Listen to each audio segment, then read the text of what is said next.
Hello and welcome. কেমন আছো তোমরা সবাই? আশা করি সকলেই ভালো আছো।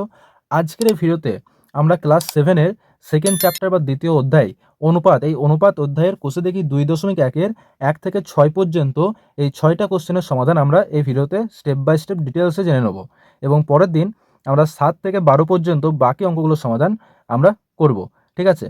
তো যদি ভিডিওটি ভালো লাগে এবং যদি তোমাদের কোনো উপকারে লাগে তো ভিডিওটিতে একটি লাইক করবে এবং একটা সুন্দর কমেন্ট করবে, কারণ তোমাদের একটা সুন্দর কমেন্ট আমার অনেক মোটিভেশন। তো যদি ভিডিওটি ভালো লাগে একটা লাইক এবং একটা কমেন্ট করে দেবে এবং এই ধরনের ভিডিও আরও পাওয়ার জন্য চ্যানেলটি সাবস্ক্রাইব করবে এবং পাশে থাকা বেল আইকনটিকে অলে সেট করে রাখবে। তো চলো শুরু করছি আজকের একের দাগের অঙ্ক থেকে। তো দেখো একেরটা কি বলছে, ১ কিগ্রা চালের দাম ৪০ টাকা ও ১ কিগ্রা ডালের দাম ১০০ টাকা। চাল ও ডালের অনুপাত হিসাব করে লিখি। তো চলো খাতায় কলমে জিনিসটা দেখে নিই।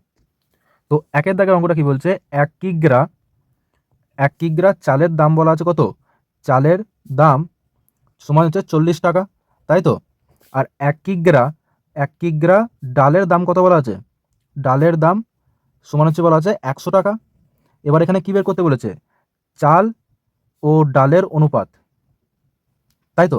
চাল ও ডালের অনুপাত কি হবে, ৪০:১০০ সমান কি হবে, ০ ০ কাটা যাবে, ২ ২ ৪, ২ ৫ 10, মানে 2:5।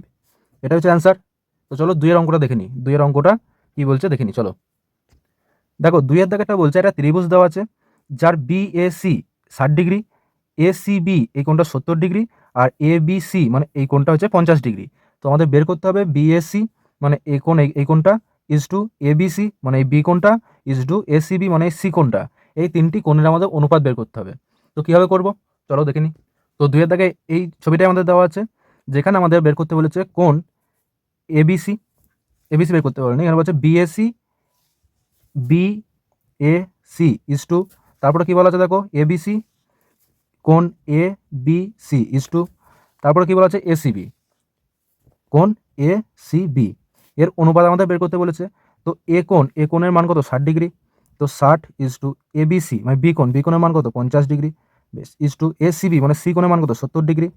৭০, ০ ০ 0 ক্যান্সেল হবে, ৬ ইজ টু ৫ ইজ টু ৭, এই হচ্ছে অ্যান্সার। তো চলো এবার ৩-এর দাগেরটা দেখে নিই। ৩-এরটা কি বলছে, একটি পেন্সিলের দাম ৩ টাকা, একটি লজেন্সের দাম ৫০ পয়সা। তাহলে একটি পেন্সিল ও একটি লজেন্সের দামের অনুপাত হিসাব করে লিখি। তো চলো খাতায় কলমে জিনিসটা দেখে নিই। কি বলেছে, একটি পেন্সিলের দাম কত, পেন্সিলের দাম সমান বলেছে ৩ টাকা। এবার ৩ টাকা সমান কি লিখতে পারি, ৩ ইন্টু ১০০, কারণ ১ টাকা সমান ১০০ পয়সা, তো ৩ টাকা সমান ৩০০ পয়সা, তাই তো। আর একটি লজেন্সের লজেন্সের দাম কত বলেছে, ৫০ পয়সা, এটা পয়সাতেই আছে, ঠিক আছে, তাই এটাকে পয়সায় করে নিলাম। এবার অতএব একটি একটি পেন্সিল ও একটি লজেন্সের দামের অনুপাত, একটি লজেন্সের দামের অনুপাত, তাই তো। কী হবে, সমান আমরা কি লিখতে পারি, ৩০০:৫০, ০ ০ ক্যান্সেল হবে, ৫ ৬ ৩০, ৫ ১ ৫ সমান কী হবে, এখানটা অ্যান্সার ৬:১। এটা হচ্ছে অ্যান্সার। অতএব একটি পেন্সিল ও একটি লজেন্সের দামের অনুপাত ৬:১। তো চলো এবার আমরা ৪-এর দাগের অঙ্কটা দেখে নিই কী বলছে। বলছে একটি আধুলি মানে হচ্ছে ৫০ পয়সা, ঠিক আছে, ও একটি ১ টাকা ও একটি ২ টাকা মুদ্রার মূল্যের অনুপাত হিসাব করে লিখি। তো আধুলি মানে ৫০ পয়সা, ১ টাকা মানে ১০০ পয়সা, ২ টাকা মানে ২০০ পয়সা, মানে ৫০:১০০:২০০ এর মানটা অনুপাতটা বের করলেই আমরা আমাদের অ্যান্সার পেয়ে যাব। তো চলো খাতায় কলমে করে দেখি। তো আধুলি সমান হচ্ছে কত, ৫০ পয়সা, ১ টাকা সমান হচ্ছে ১০০ পয়সা, তাই তো। ও কি বলেছে, ২ টাকা সমান কত, ২০০ পয়সা। এবার আমাদের কি বের করতে বলেছে, অতএব আধুলি কমা একটি ১ টাকা ও একটি ২ টাকার অনুপাত কত হবে, ৫০:১০০:২০০, ০ ০ ০ ক্যান্সেল হবে, ৫ ১ ৫, ৫ ২ ১০, ৫ ৪ ২০, মানে আমাদের অ্যান্সার কত হবে, ১:2:4, এই হচ্ছে আমাদের অ্যান্সার, তাই তো। আধুলি মানে 50 পয়সা, 1 টাকা মানে 100 পয়সা, 2 টাকা মানে 200 পয়সা। এবার একটি আধুলি, একটি 1 টাকা ও একটি 2 টাকার অনুপাত কী হবে? 50:100:200। এবার শূন্য, 3টে শূন্য কাটা যাবে এদিকে, মানে এদিকে 50-এর একটা শূন্য, 100-এর একটা শূন্য, 200-এর একটা শূন্য কাটা যাবে। এবার 5, 10, 20 পড়ে থাকছে। এবার 5 একে 5, 5 2 10, 5 4 20 হয়ে যাচ্ছে।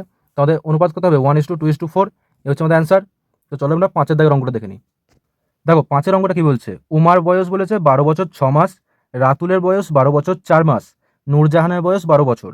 তাহলে ওদের 3 জনের বয়সের অনুপাত হিসাব করতে হবে। ঠিক আছে, তো আমাদের এখানে সবগুলো মাসে পরিণত করতে হবে আগে। এখানে আছে 12 বছর 6 মাস, মানে কত হবে? 12 12 144, কারণ হচ্ছে 12 মাসে একটা বছর। এবার 12 বছর মানে 12 দিয়ে গুণ করতে হবে, তাই 12 × 12 প্লাস 6 মাস মানে 144 প্লাস 6 মানে 150 মাস। ঠিক আছে, এইভাবে আগে সবগুলোকে আমাদের মাসে পরিণত করে নিতে হবে, তারপর আমরা অনুপাত হিসাব করব। তো চলো খাতায় কলমে জিনিসটা করে দেখি। তো এখানে কি বলেছে? উমার বয়স 12 বছর 6 মাস, সমান আমরা কি লিখতে পারি? 12 × 12 প্লাস 6 এত মাস। 12 × 12 মানে 144 প্লাস 6 এত মাস, সমান আমরা কি লিখতে পারি? 150 মাস। এবারে 5-এর দাগেরটা তোমরা স্টার দিয়ে রাখবে, এটা কিন্তু ইম্পর্টেন্ট অঙ্ক একটা। ঠিক আছে, তারপর কি বলা হচ্ছে? রাতুলের বয়স সমান আমরা কি লিখতে পারি? 12 বছর 4 মাস বলা আছে, তাই তো? এবার 12 বছরটাকে 12 × 12 প্লাস 4 এত মাস, তাই তো? সমান আমরা কি লিখতে পারি? 144 প্লাস 4 মাস, সমান হচ্ছে কত? 148 মাস। ঠিক আছে, বেশ। এবার বলা আছে কিনা নূরজাহানের বয়স সমান হচ্ছে 12 বছর, সমান কি লিখবো? 12 × 12 সমান 144 মাস। এবার আমাদেরকে কি করতে হবে না, এদের 3 জনের অনুপাতটা বের করতে হবে, 3 জনের বয়সের অনুপাত। অতএব 3 জনের বয়সের অনুপাত সমান কি লিখতে পারবো? প্রথমটা কিন্তু কত বেরিয়েছিল? এটা উমার বয়স 150 মাস = তারপর রাতুলের বয়স 148 মাস = এটা কত বেরোলো? 144। কাটাকাটি হবে, 2 দিয়ে কাটবো, 2 7 14 10 মানে 2 5 10, 2 7 14 18, 2 9 18, 2 7 14, 2 2 4 72। আর দেখো কাটাকাটি এখানে হবে না। বেশ, অ্যান্সার হলো কত? 75:79:72।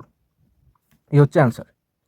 চলো আজকের এই ভিডিওর আমাদের লাস্ট অঙ্ক অর্থাৎ 6-এর দাগের অঙ্ক সেটা করে দেখি।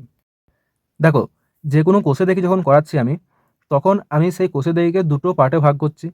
তার মূল কারণ হচ্ছে ভিডিও যাতে বেশি বড় না হয়, কারণ যত ভিডিও বড় হবে তোমাদের শেষ পর্যন্ত দেখার আগ্রহ কিন্তু থাকবে না।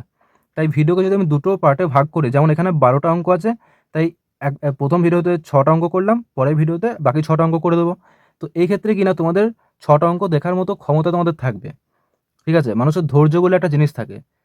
এবার বেশিরভাগ মানুষের ধৈর্য কী হয় না, খুবই অল্প থাকে। তো সেই জন্য আমি যতটা তোমরা নিতে পারবে ঠিক সেই অনুযায়ী আমি তোমাদের কেটে কেটে অঙ্কগুলো করাচ্ছি, এতে তোমরা জিনিসটা ভালোভাবে বুঝতে পারবে এবং রিপিট করে দেখার মতো সময় তোমাদের থাকবে।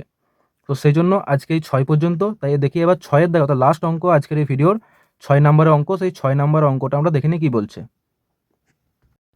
আজকের এই ভিডিওর লাস্ট অঙ্ক 6-এর দাগের অঙ্ক। তো বলছে সমকোণী সমদ্বিবাহু ত্রিভুজের কোণগুলির অনুপাত কত লিখি। তো সমকোণী সমদ্বিবাহু ত্রিভুজ মানে যার একটি কোণ সমকোণ হবে এবং দুটি বাহু সমান হবে। ঠিক আছে, এখান থেকে বোঝা যাচ্ছে যে সমকোণী সমদ্বিবাহু মানে একটি কোণ হচ্ছে সমকোণ হবে মানে 90 ডিগ্রি, আর দুটি বাহু সমান হবে। ঠিক আছে, সেই ত্রিভুজের কোণগুলির অনুপাত আমাদের হিসাব করে লিখতে হবে।